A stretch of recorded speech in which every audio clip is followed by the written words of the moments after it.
devotees. I was just sharing and discussing the Bhagavad Gita class that takes place on Saturday mornings, and I was sharing and discussing with some devotees. And we're in the beginning of the Bhagavad Gita. We were looking at chapter 1 of the Bhagavad Gita, and there's so many little nuanced details that come out in chapter 1 that you normally just kind of skip over. There's just a bunch of names and is there a way that we can move this so that I can see? I'm not very sorry. I just see. Sorry about that.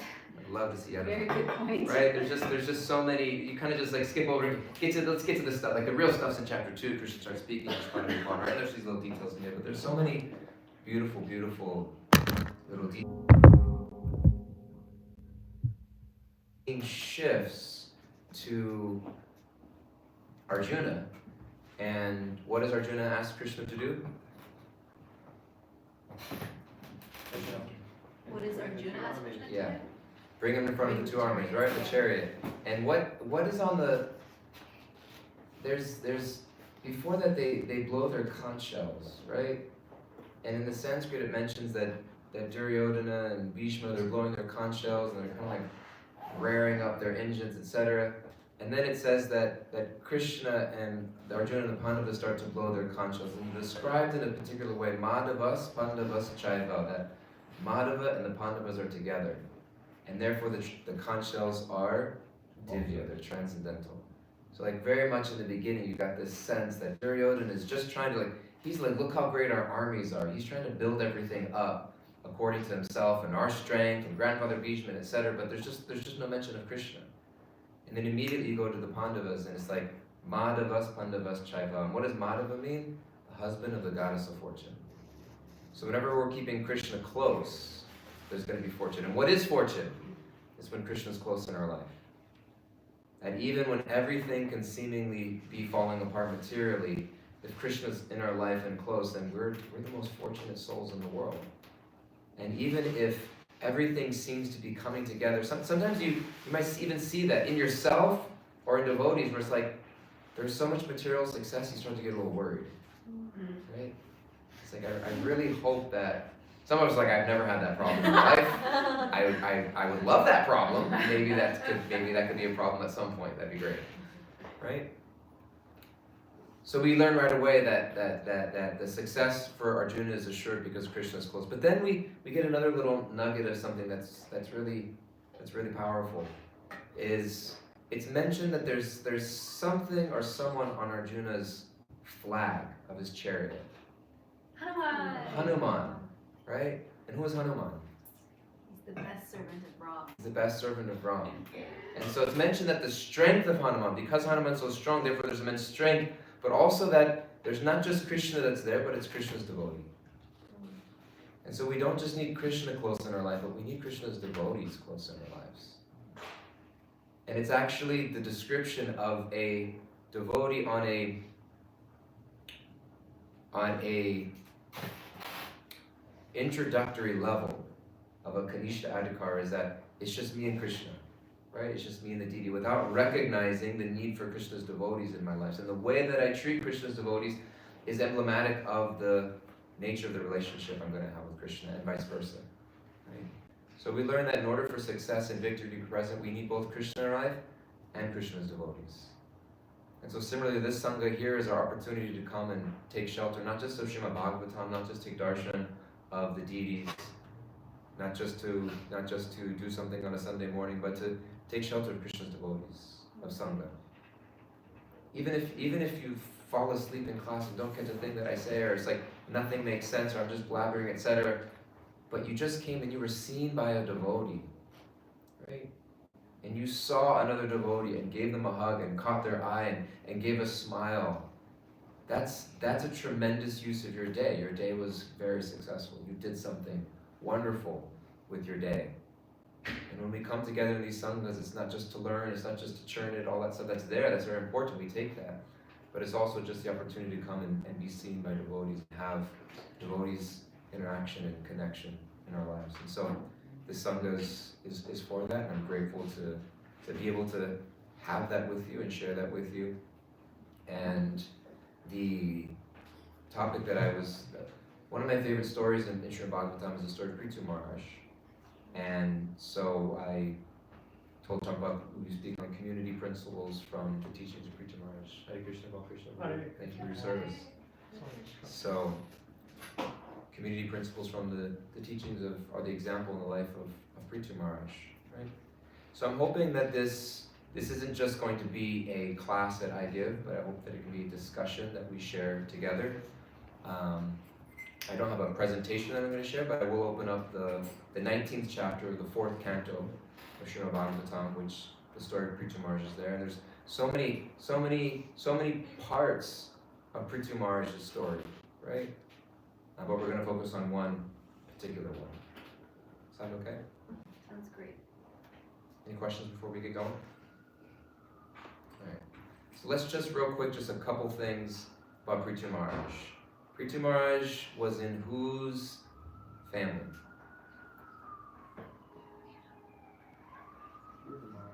Dhruva Maharaj, right? 4th canto.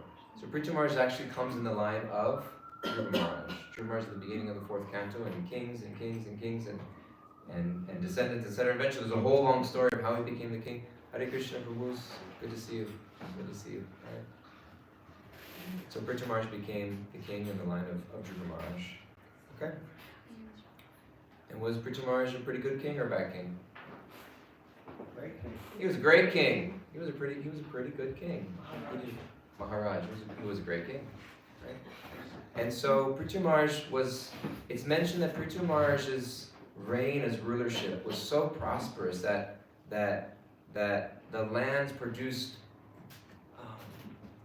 profuse grains and crops, and agriculture flourished, and the citizens flourished, and there was so much prosperity just through his leadership and through his example. And very often in Vedic rulership, there's usually some, like a coronation or an establishment. We even have this in American government. What do we have? The signing of the oath, right? The swearing in, right, of leadership. And so we even have this sense of like a coronation or a establishment of a leader, right? And they were going to have this also. There was the performance of 100 sacrifices that Prithu Maharaj was about to perform in order to establish himself as the ruler. Okay? So that's where our story is gonna start. Sound okay? Okay. I'm gonna plug this in.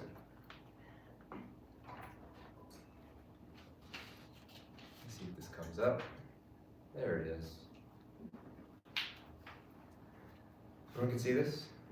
So we're mostly going to read, there are 42 verses in this chapter. I'm hoping we're going to read all of them. Sometimes I say that and I get to like verse 2. You know, we're like, okay, great.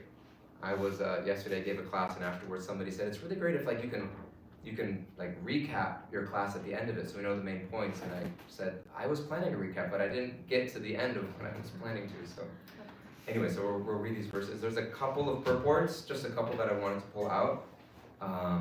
And some points I went along the way, and there are 6 principles that I felt were very relevant for community that I think will be highlighted along the way. And I'm sure there are many others as well that we can pull out that we can take with us. Okay, King Prithu's 100 horse sacrifices. Hare Krishna. What's the Sanskrit name for a horse sacrifice? Ashwamedha Yagya, right? And so the idea is that there is it's almost kind of like, how do you explain this, right? There's an old horse that's taken and it's brought into this yagya and it's somehow transformed into a youthful stallion. Hare Krishna. So that's not the point. The point is, we'll get there. Verse number 1. Somebody want to read verse number 1 out loud?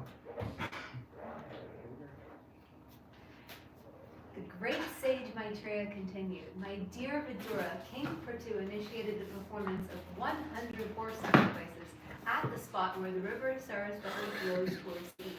This piece of land is known as Brahmavarta, and it was controlled by Swayambhuva Manu. Wow, you did such a great job. Please read verse 2. Really? Yeah. When the most powerful We're going to start to discuss this, like in our lessons we're supposed to be turning. When the most powerful Indra, the king of heaven, saw this, he considered the fact that King Prithu was going to exceed him in fruitive activities. Thus, Indra could tolerate the great sacrificial ceremonies performed by King Prithu. Beautiful, thank you so much. So the first verse is just setting the scene a little bit, right? We're obviously stepping into a story. This is chapter 19 of Canto 4 in the large book of the Bhagavat, Pranashana Bhagavatam. So the great sage Maitreya continues. He's narrating the story, and he's setting up that King Prithu is about to perform these 100 of these sacrifices, where it is in the Saraswati River, the piece of land known as Brahmavarta. So we have a location, we have an activity, we have characters, and then we're setting up, but there's a problem. There's a problem that somebody else has already done these 100 sacrifices before, and they're noticing that somebody else is going to do what they've already taken credit for, and it just bugs them. Like it really gets under the skin.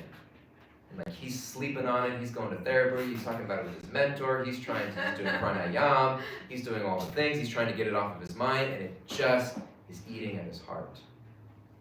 And there are so many heroes of Srimad Bhagavatam that we study, right? When we think of heroes of Srimad Bhagavatam or heroes of Vedic literature, who do we think of, right? The people that we learn lessons from, the people that we aspire to be like, right? Who are those characters? Prahlad Maharaj, Dhruva Maharaj, Parikshit Maharaj. There's a whisper over there. She's like whisper over there. Kamsa, was he here? No, not. Narada Muni. Krishna, Ambarish Maharaj. So many, right? So, in the 16th chapter of the Bhagavad Gita, what did Prabhupada call the 16th chapter of Bhagavad Gita? Anybody? Gita trivia?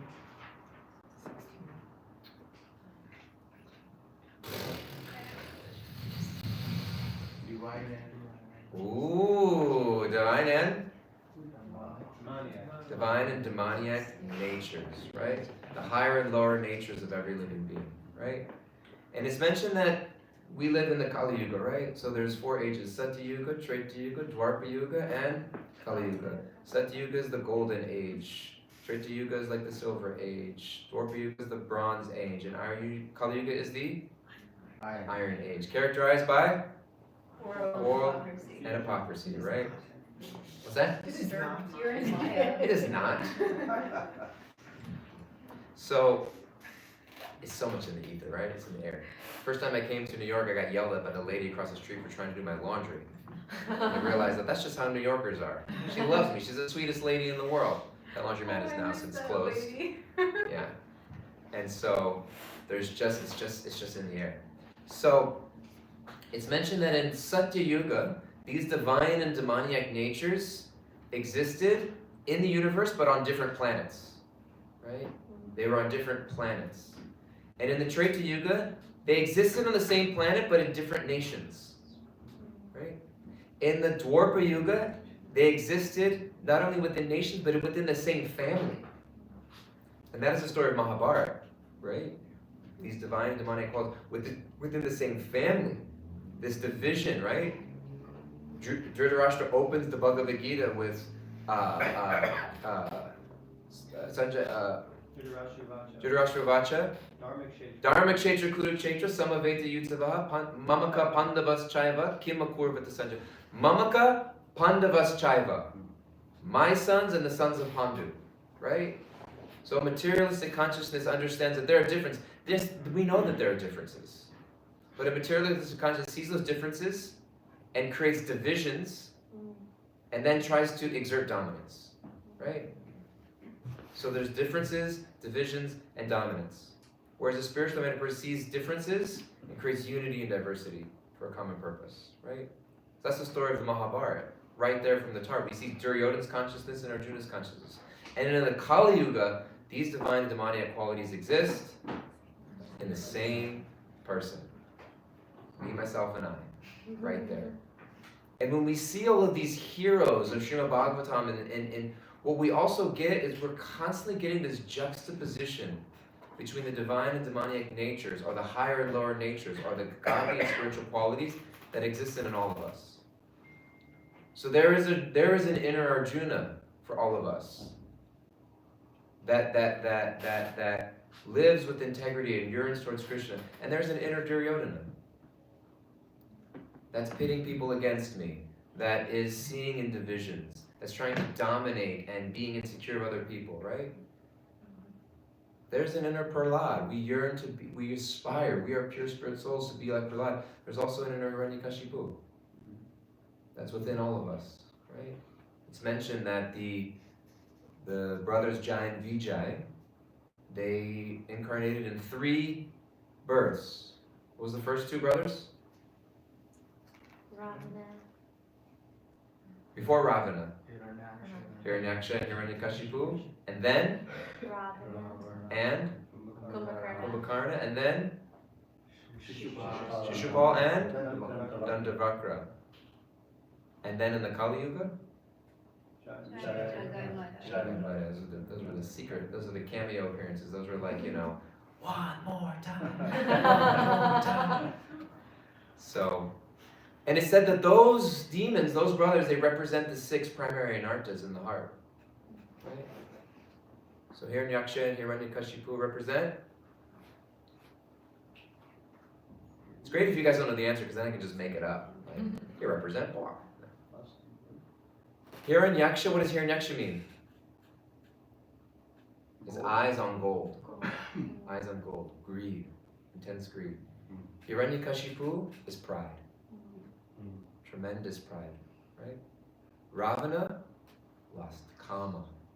Desiring to enjoy Krishna's energy separate from Krishna. Stealing Sita. Kumbhakarna, mohan, illusion. Just sleep. Shishupal, envy. Envious of Krishna. And Dantavakra, anger. Right? So each of these demons represent these qualities. And we also learn in the Srimad Bhagavatam, in the 10th canto Bhagavatam, all the demons that Krishna vanquished represent these various demons that are there in the heart. Right? So, when we read Srimad Bhagavatam, we're not just studying the lives and the stories of great saints, but we're also looking at the qualities that are there in ourselves that need to be weeded out in order for us to come to the platform of these great sages. Right? And so therefore the first principle of community that we learn even before we hear anything from Prithu Maharaj is that in a conscious community, in a Krishna conscious community, individuals are deeply introspective. That when we read Srimad Bhagavatam, we're looking, what does this have to say about me and the ways in which I need to grow?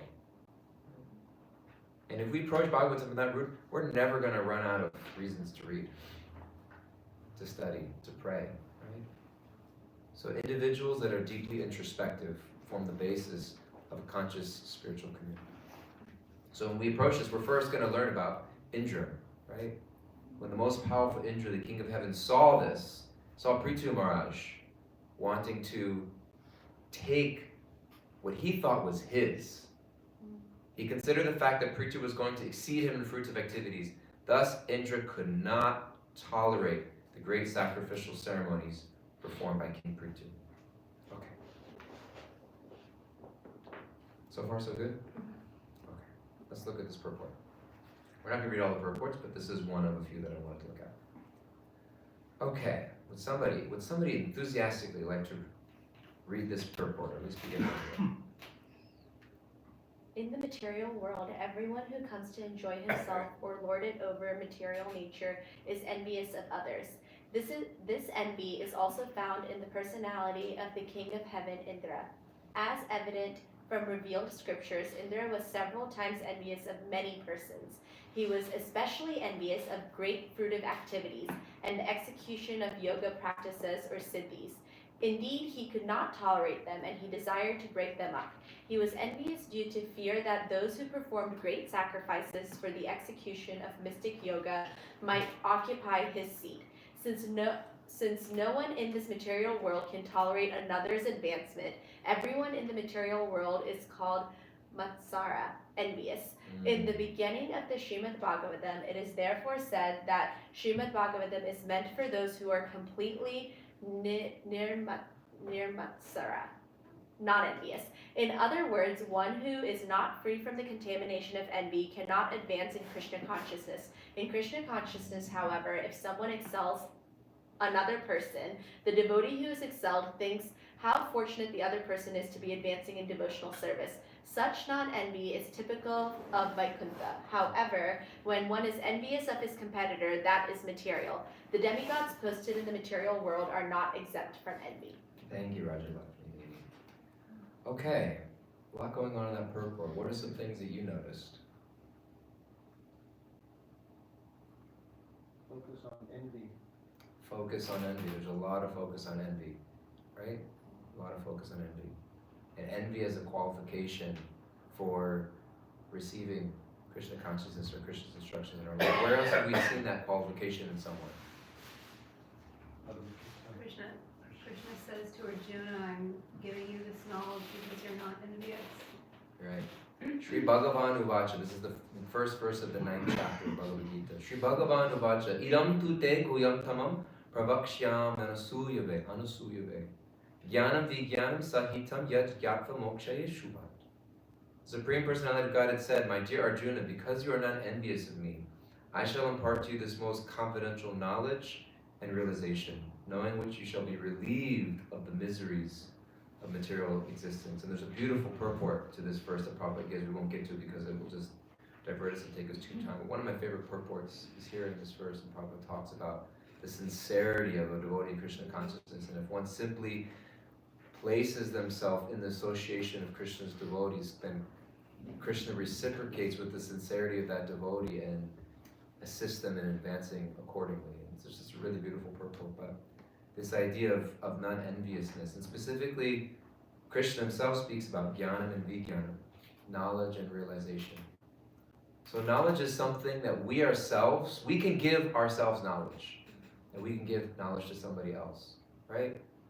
I can acquire knowledge by reading, by studying, by memorizing, by learning, by listening to classes, right? Anybody can acquire knowledge.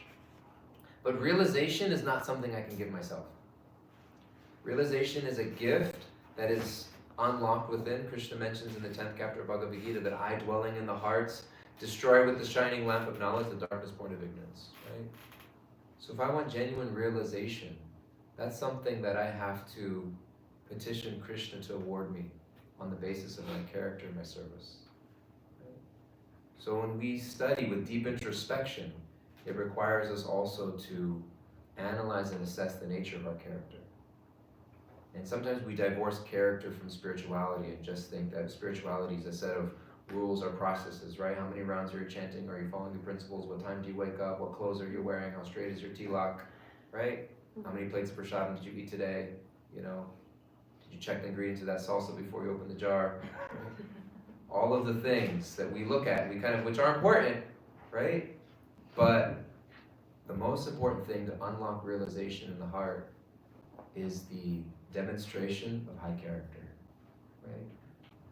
Demonstration of high character, right? What were the two things that Chaitanya Mahaprabhu said? There are two things that you should do in order to achieve perfection and advance to liberation. One of them is to always chant Hare Krishna Maha Mantra. The second was to never criticize others. Right? Just chant and be a really good person to other people. Don't pollute your consciousness. In the first canto of Srimad Bhagavatam, when Arjuna, in the 15th chapter, Arjuna and Yudhishthira are realizing that Krishna has left the planet and they're so despondent, and Arjuna's just like, ugh, right? And so Arjuna remembers, he recalls, he says, now I'm remembering those words that Krishna imparted to me in the Bhagavad Gita, right? And it's mentioning that when Arjuna remembered those words, Hare Krishna Shri Shri Radha Mudar Gaurachandra Narasimha Bhagavan Guru Parampara Jai. It says that when Arjuna remembered the instructions of Arjuna, Prabhupada translated really, really powerfully. He said all the trash in his mind subsided. He literally uses this word trash. It's just there. It's like, what's the Sanskrit word for trash? It's just dirty, useless things in the mind. What are the dirty, useless things? What are some dirty, not in your minds here. Nobody here has these things in their mind. But what are the things that you just notice in general in society and other people that we notice are there? Some of the trash in our minds. You guys are just all too pure. Song lyrics. Song lyrics, right? Song lyrics. Okay, from a musician, you know. Criticisms, envy, feelings of being better than others, wanting subtly for somebody else to sort of take a nosedive, right? So you can feel better about yourself, feel validated about yourself. Those types of thoughts in the mind, they just become all the ways in which we hold enmity and envy and animosity towards other people. And what we're going to learn, spoiler alert, for some of us who know the story, is that when we study the story of Prithu Maharaj, what we realize is that even if we're right, we can be completely wrong. Even if we're technically so-called right, I'm justified. He hit me first. They deserve it. Right? It's within the law, the policy, whatever. But if it's coming from a place of animosity or it's not pleasing Krishna, then it's worthless, and we're gonna be potentially right, but that's all we'll be. And we won't have Krishna's mercy and connection and presence in our life. We'll have knowledge without realization. So, this idea of envy, thank you, Janitai, for noticing that, picking it up, and why Krishna gives it as a prerequisite, anasuyave, as a quality for us to be able to advance in Krishna consciousness. The other thing in here that I wanted to point out in this particular verse is the last sentence. Demigods posted in the material world are not exempt from envy. And we are never exempt.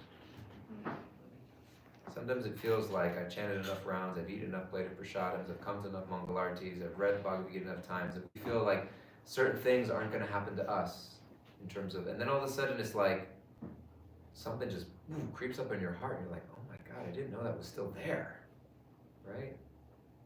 I didn't know that that was still something that's like, I'm a pretty good person, right?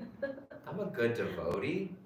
I feel like, yeah, maybe there's little things here and there, and then all of a sudden you just meet someone or an incident happens or something, and you're just like, oh my God, and then you're like mentally in your mind thinking of all the ways it's justified with it, then you realize like, this is a me problem.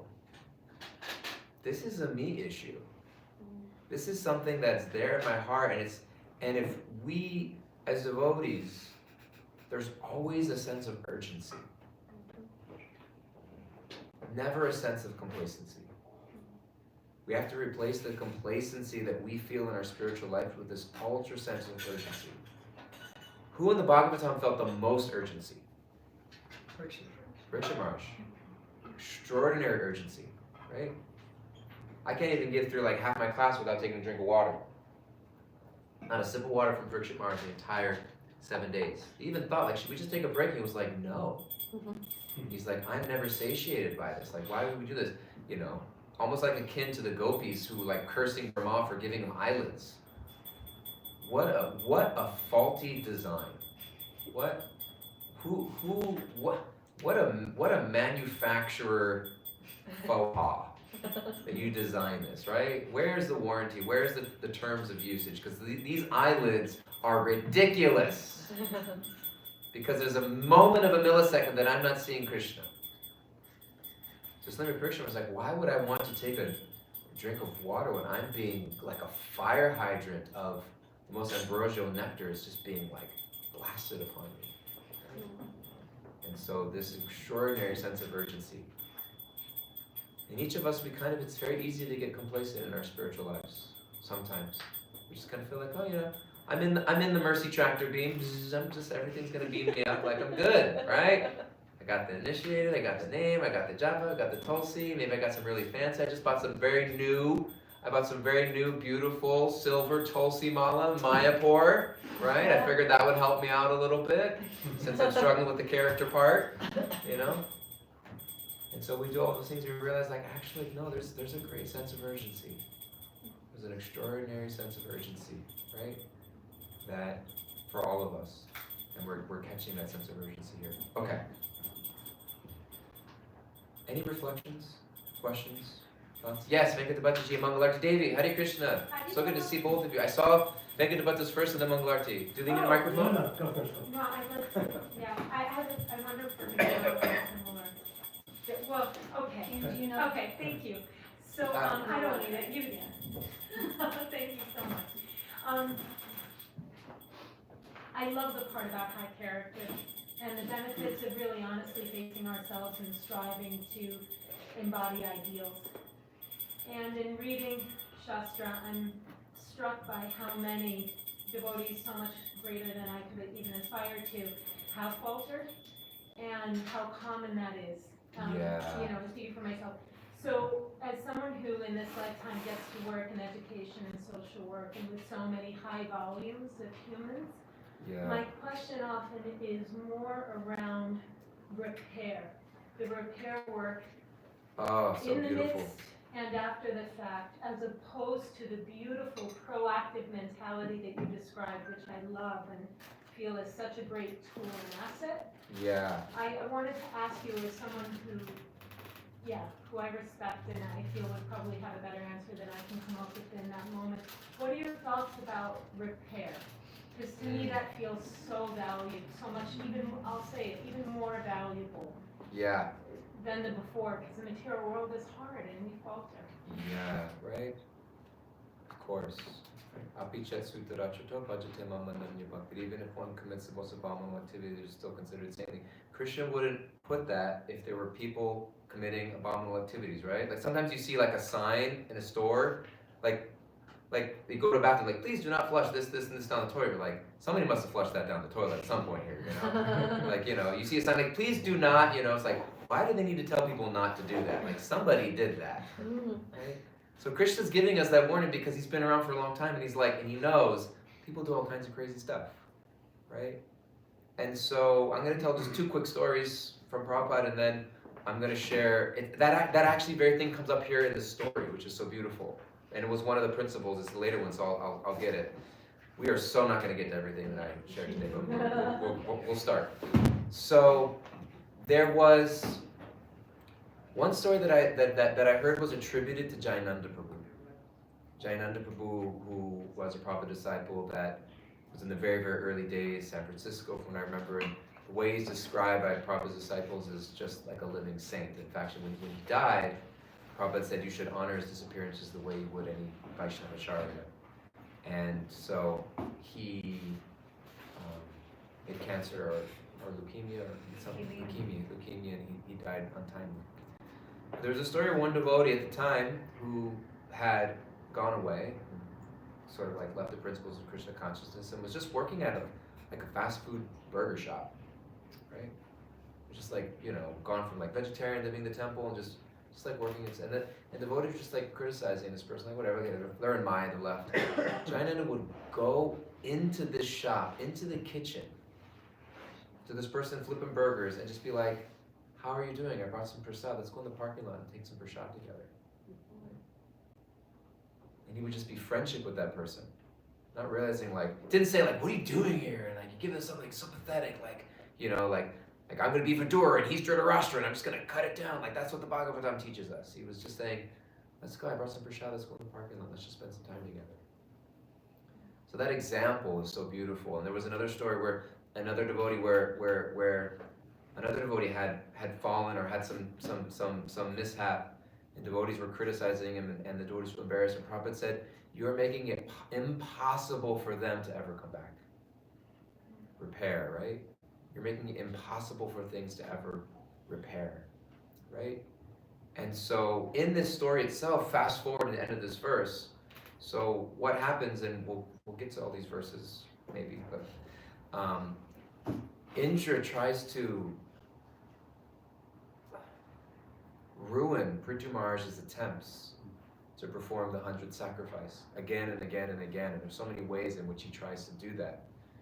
And the assembly and other people see that, and they are demanding that Prithu Maharaj step in. Some of them are saying to kill Indra. Prithu draws his bow and he's ready to exact justice. And Brahma shows up.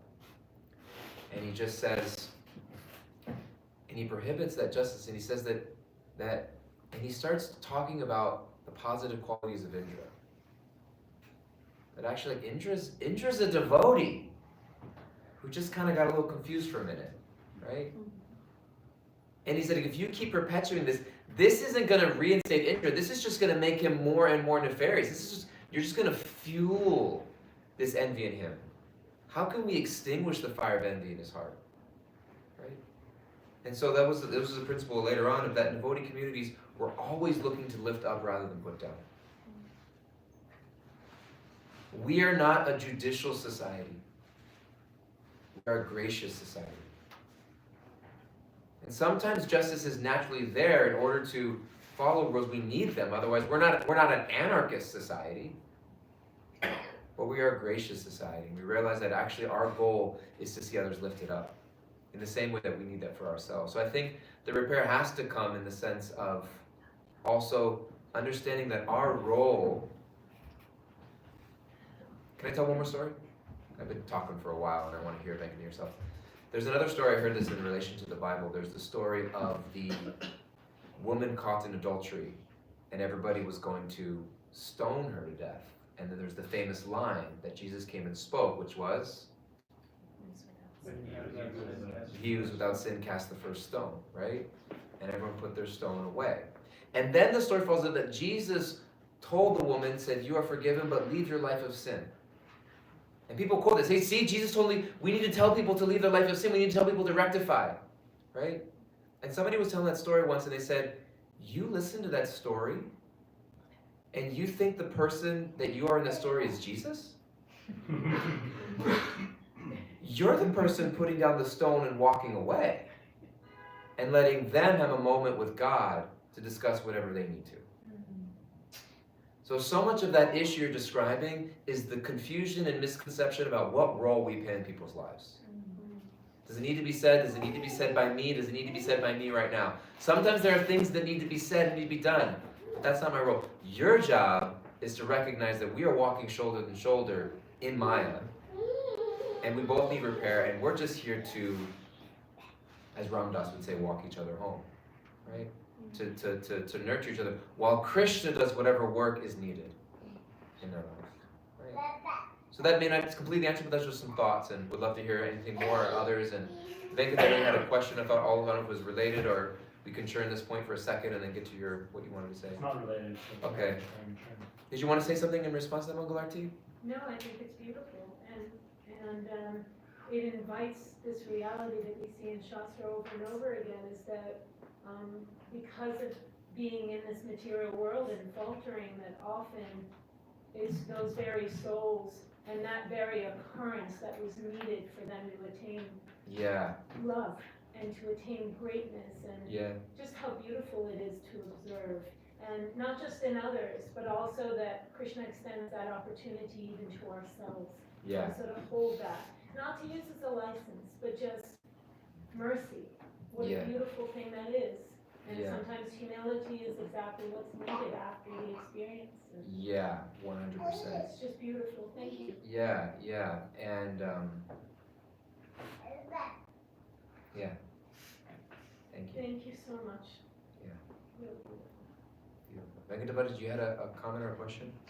I had a question, but before that, I so much appreciate this point, and I just wanted to share something that I recently heard. I don't have the exact source for it, but it's like a Prabhupada anecdote that Prabhupada received a letter from one of his disciples, I think maybe a sannyasi disciple that was struggling, and that had actually had some transgressions or fall downs, and was writing to Prabhupada about it.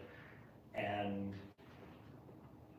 Prabhupada read the letter, or maybe the letter was read out to him, and Prabhupada's response was, just see how much he's struggling. But in the telling of the story, the devotee was telling the story, he said that in that context, it was clear that Prabhupada meant that as a compliment. That he was appreciating. And so just, I don't know, just that comes to mind right now, because Prabhupada would appreciate so much just the trying. Sometimes we use the word struggle as a way of, like, in a very pejorative sense, right? But Prabhupada is appreciating, like, there are difficulties, there will always be difficulties, but just see this person, like, their sincerity is how they're trying, how they're battling. Yeah, and the struggles are there. People don't leave spiritual communities or Krishna consciousness because of some disagreement of philosophy or because of anything other than really not feeling like they have a place or and they're allowed to. We don't give a lot because they don't feel seen or accepted, and we don't give a lot of space to struggle. Right? There's none of it. Like you're either a good devotee or you're fallen. Like you're either like on the straight or you're struggling. You know, struggling is like bad. Yeah. You know? Anyways, thank you for that. Appreciate that. You had another question you wanted to share. My question is going back to this really beautiful kind of like, I mean, it's almost like it feels a little like mind blowing to me right now, but it's just that statement that the Bhagavatam is meant for the non-envious. And it's so beautiful, and at the same time, one place my mind goes is that super intimidating. Yeah. And I think I heard you use the word prerequisite at some point in relation to this idea of envy and non-envy. And so the doubt that my mind goes to is, well, if that's a prerequisite, maybe I should put this book down because this is not really for me, and maybe I should go and do some self-work or sign up for a course or do something else. Yeah. Before I can dive into Bhagavatam or even Gita or even Krishna consciousness for that matter. Yeah. So could you just address this idea of what Great do we question. mean by prerequisite? Thank you so much for that. That's a really, really great question, and it allows me to expand upon what I said in a way that might be more complete. So I would say it's the prerequisite to get the full gift of what Bhagavatam has to offer us. But in bhakti is both the means and the end. So in the Bhakti Rasamrita Sindhu, Rupa Goswami gives the definition of Uttama Bhakti, Yabilasha Shunyam Jnana Karmadhanavakam Anukuyena Krishnanu Shilanam Bhakti Uttama. Right? The quality of pure bhakti. And then he lists 3 divisions of bhakti, sadhana, bhava, and prema. And most of the Bhakti Rasamrita Sindhu and Nectar Devotion, as we know, focuses on sadhana. Because bhava and prema are somewhat, they're nice to know about, but they're not necessarily related to our specific practice. And so sadhana bhakti is the practice of bhakti, where we are practicing bhakti not because I feel bhakti, but because I'm trying to invoke bhakti. Right? I'm doing the activities of love in order to invoke the feelings of love, right? So I may be performing my japa not because I have a tremendous taste for Krishna's names, but because I want a taste for Krishna's names, right? I may be offering food to Krishna not because I'm worried that Krishna's hungry and I'm so concerned that he has the tastiest lunch ever, but because I want to be able to have that taste for serving Krishna in a very, very deep way. And it's mentioned that gradually over the course of time, all of the things in the heart become clean through the process. And then what happens after you obtain pure love of God? You keep doing the same exact things, right? It's just now you're doing it in a very different way, with a very different motive. And so I would say that when we become non-envious, we're able to completely experience the full extent of what Bhagavatam is and has to offer. But it doesn't mean that we have to be completely pure in order to start reading it and benefit from it. In fact, that's the very medicine, right? That's the very medicine. In order to cure the ailments of the heart, we read Srimad Bhagavatam. But we should know that because it will indicate and influence the mood in which we approach Srimad Bhagavatam. And in the introduction of Bhagavad Gita, Prabhupada mentions that, Bhagavad Gita is for devotees. We must accept Krishna's Supreme Personality of Godhead. Then he says, even if you don't accept Krishna's Supreme Personality of Godhead, you should at least theoretically accept that it's possible Krishna's the Supreme Personality of Godhead. Right?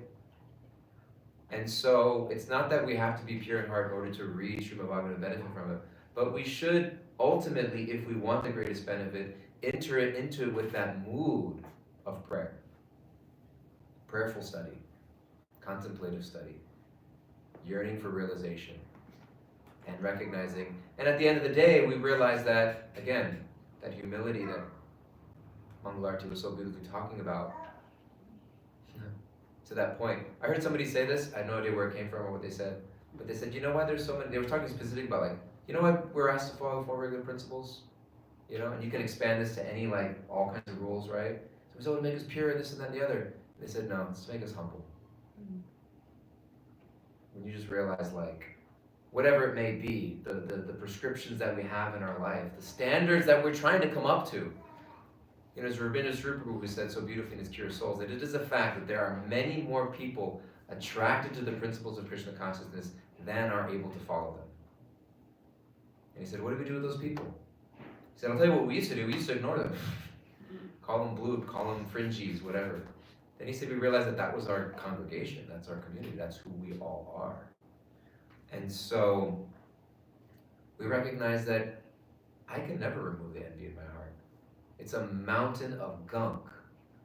But because Krishna's Gita Hari, he can lift that mountain through our petition. So it's not that we need to be non-envious in order to read or get something away, but it's that we want to be on the trajectory throughout time, right?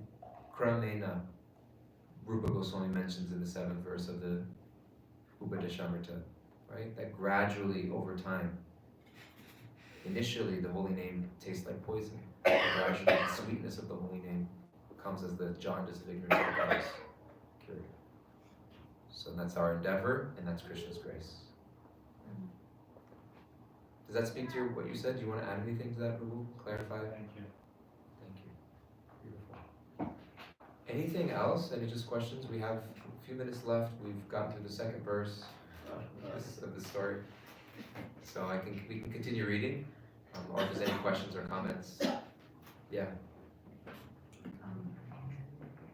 Thank you so much. This is just a really amazing class.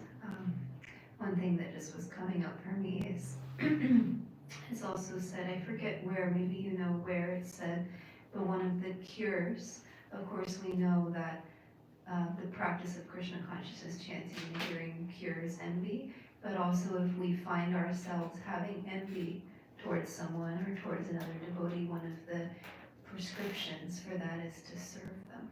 Yeah. I've heard that. I don't know a source for it. I think it's a really great idea and can be very valuable in some circumstances. And at the same time, on a human level, it requires a lot of thought maturity because it can backfire if you're not genuinely ready for something like that. And that's where I think gurus come into place, right?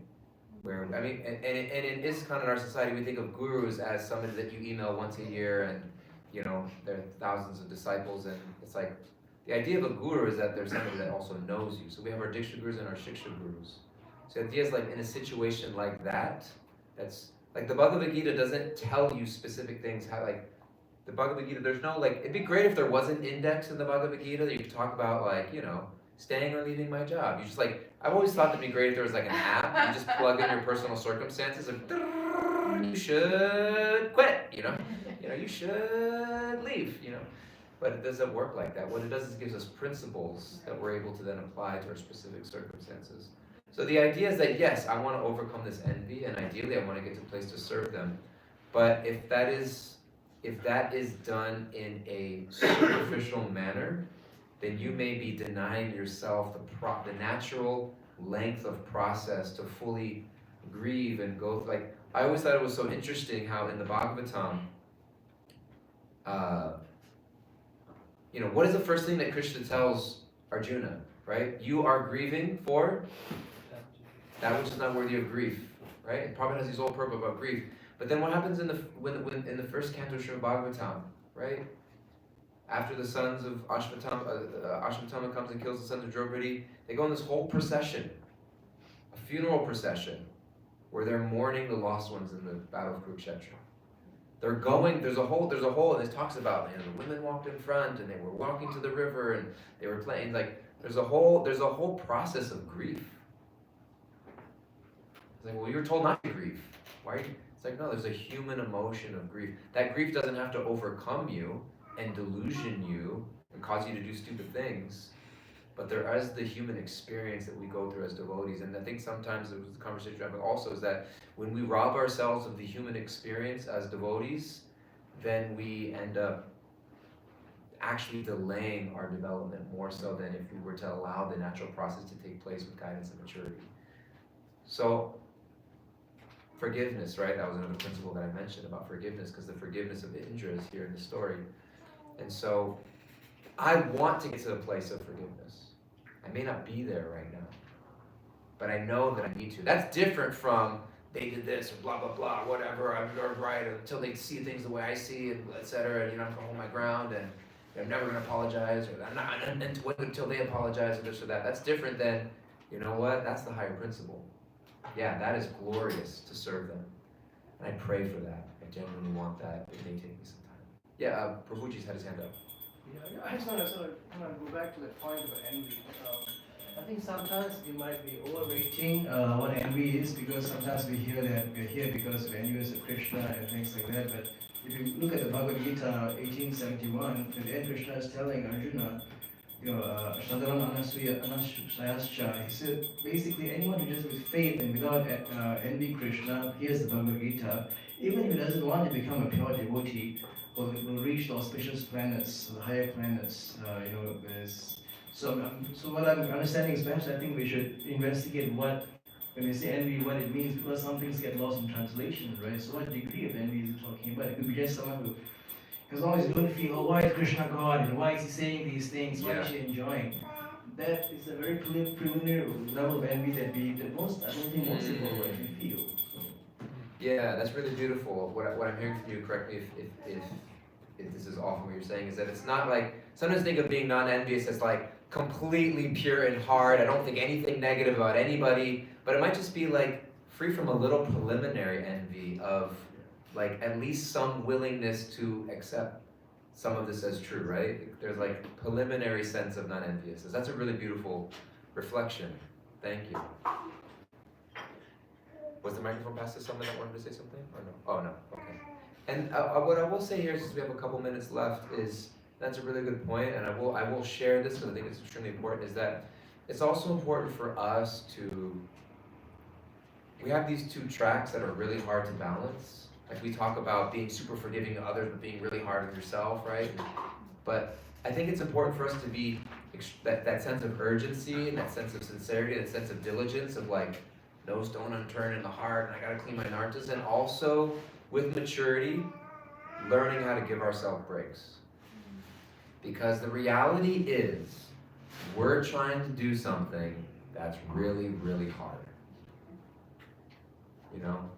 Every day you spend some time in India. I was there for India 6 weeks, but you go to India and you come back sometimes you go to India, sometimes going to India is like a bad trip, like you had to go really, sometimes India can be tough. But sometimes you go to India, you're just like nourished and spiritual, and everything there can sometimes seem easy, like to waking up in the morning, going to Mount it's all great. Then you come back to America and you're just like, I don't want to do anything. You know, it's like it's hard, right? It's because the energy, like not only are we doing something hard, we're doing it in a really crazy place. Right? We're doing it in a really crazy environment.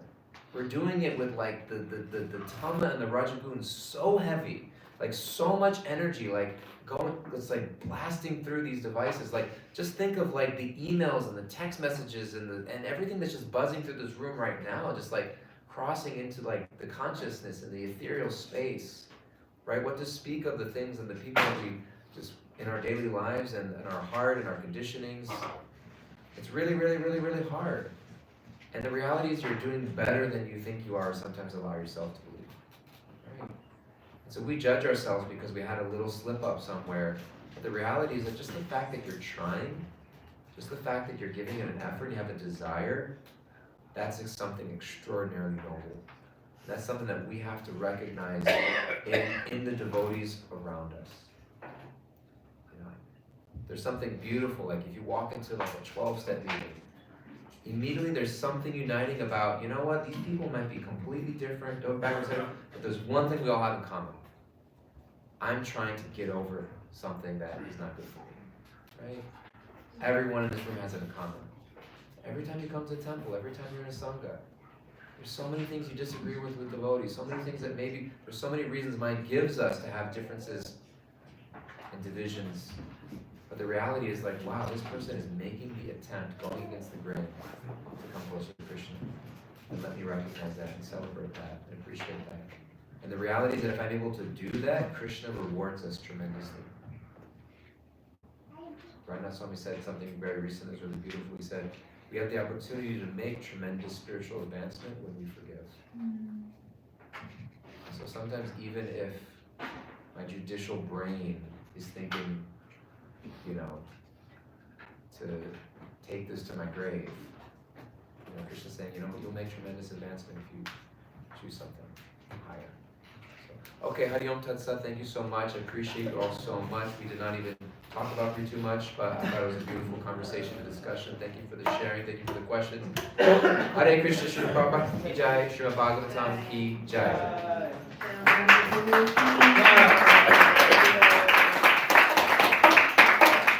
Thank you so much. Yet now, as the Kishore is doing, we'll just move the cushions to the side and everyone come forward so we can sing and dance in kirtan for the Lord's pleasure.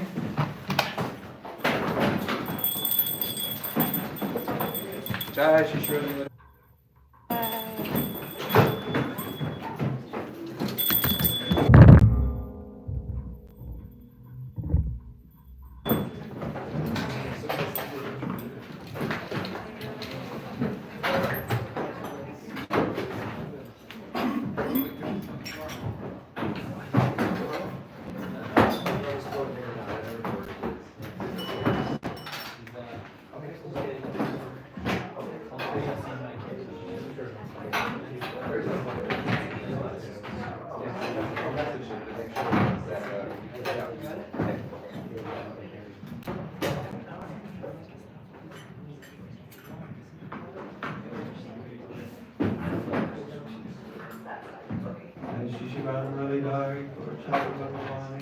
Jai.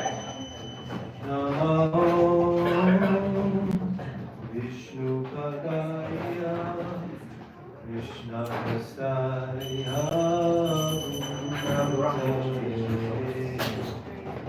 Shrimati Bhakti Vedanta Swami Nityananda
Rama, Hare Rama, Rama Rama, Hare Hare, Hare Krishna,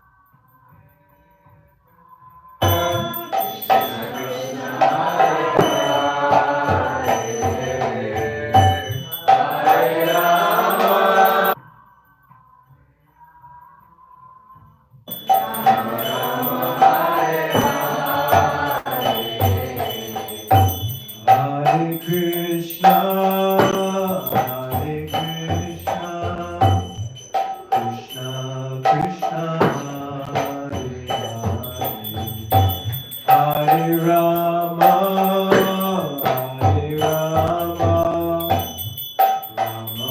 Rama Rama, Hare Hare, Hare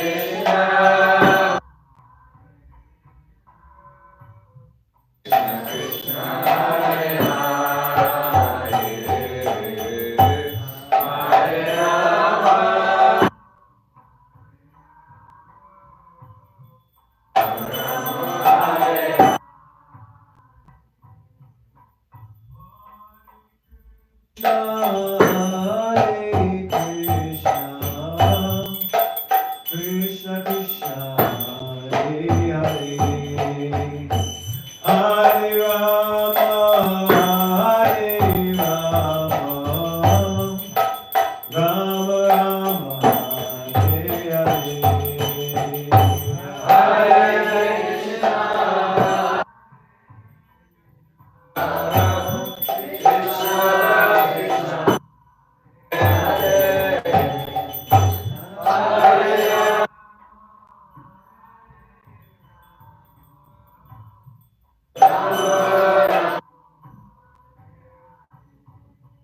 Hare Krishna, Hare Krishna, Krishna Krishna, Hare Hare, Hare Rama, Hare Rama, Rama Rama, Hare Hare, Hare Krishna,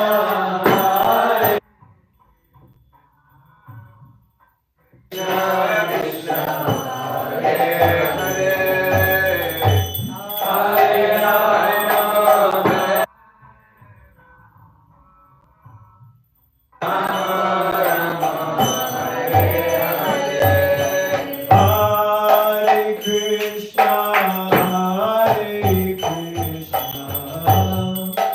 Krishna Krishna, Hare Hare, Hare Rama, Hare Rama, Rama Rama,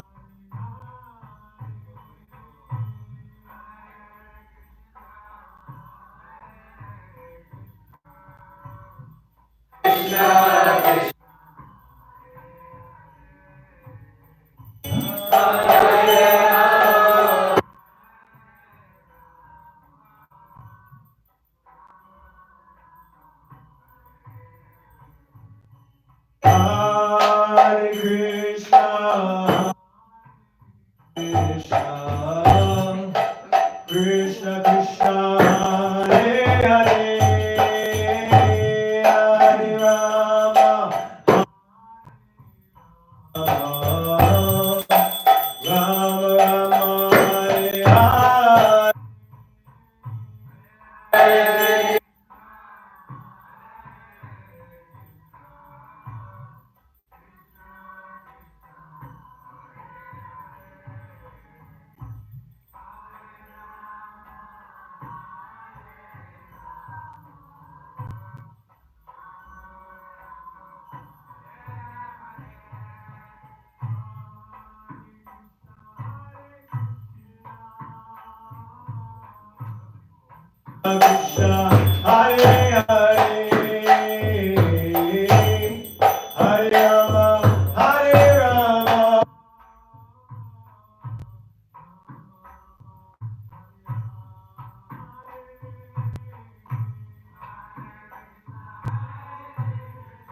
Krishna, Hare Hare, Hare Rama, Hare Rama, Hare Rama.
His Divine Grace, A.C. Bhaktivedanta Swami Srila Prabhupada ki Jai. ISKCON Founder Acharya Srila Prabhupada ki Jai. BBT Founder Srila Prabhupada ki Jai. Namacharya Srila Haridas Thakur ki Jai. Namsa Gaho Shri Krishna Chaitanya Prabhu Nityananda Shri Advaita Gadadhara Shivasri Gaura Bhaktivinoda ki Jai. Shri Shri Radha Krishna Gopa Gopinath Shama Kun Radha Kun Giri Govardhana ki Jai. Shri Vrindavan Dham ki Jai. Mayapur Navadvip Dham ki Jai. Ganga Mai ki Jamuna Mai ki Jai. Tulsi Devi ki Jai. Bhakti Devi ki Jai. Shri Shri Radha Murlidhar ki Jai. Gaur Chandra Bhagavan ki Jai. Radha Shri Dev ki Jai. Harinam Sankirtan ki Jai. Sankirtan Yagya ki Jai. Brahmananga Transcendental Book Distribution ki Jai. Bhagavat Shravan ki Jai. Gauranga Prabhu ki Jagata Gauda Premanandi Hare All glories to the assembled devotees. All glories to the assembled devotees. All glories to the assembled devotees. All glories to the lotus feet of Shri Guru and Shri Radha.